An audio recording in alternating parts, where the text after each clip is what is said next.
இரண்டாவது முறையாக தூத்துக்குடியிலே வேட்பாளராக நிற்பதற்கு வாய்ப்பளித்த கழகத் தலைவர் முதலமைச்சர் அண்ணன் தளபதி அவர்களுக்கு என்னுடைய முதல் நன்றியை தெரிவித்துக் கொள்கிறேன்.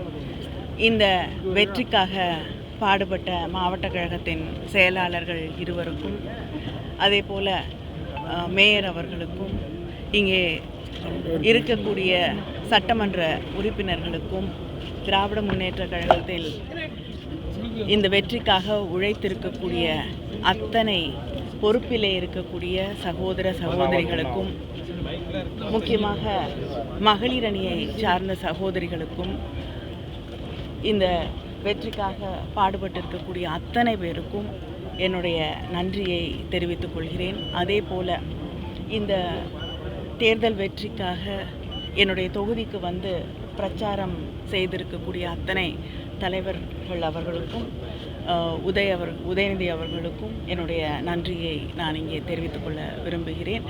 மிக முக்கியமாக இரண்டாவது முறையாக எனக்கு வெற்றி வாய்ப்பை அளித்திருக்கக்கூடிய இந்த தூத்துக்குடி தொகுதியின் மக்கள் அத்தனை பேருக்கும், இவ்வளவு பெரிய வெற்றியை எனக்கு வழங்கி இருக்கக்கூடிய அவர்களுக்கு என்னுடைய மனமார்ந்த தலை தாழ்ந்த நன்றியை நான் தெரிவித்துக் கொள்கிறேன்.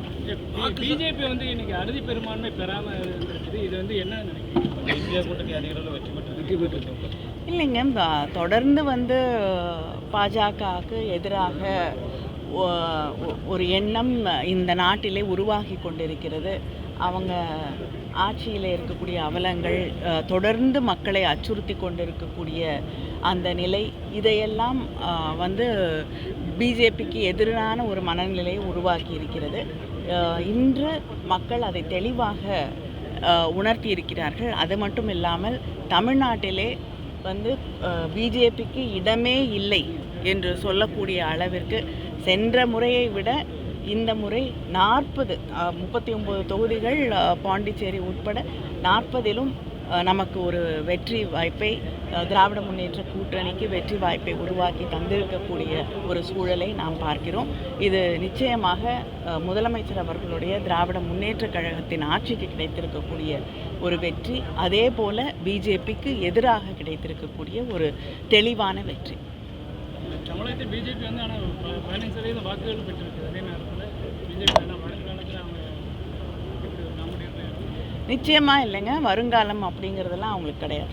மேடம், இந்த வெற்றி தமிழகத்தில் திமுக கூட்டணி ஆட்சிக்கு தமிழக மக்கள் கொடுத்த அமோக வெற்றி வந்து பாஜக அதிமுகவுக்கு எதிர்ப்பான வெற்றியா, இல்லை நீங்கள் தேர்தல் களத்தில் கொடுத்த வாக்குறுதிகளை நம்பி அளித்த வெற்றியா? இந்த வெற்றியின் நிலைப்பாடு இது எல்லாமே வந்து ஒன்று தாங்க.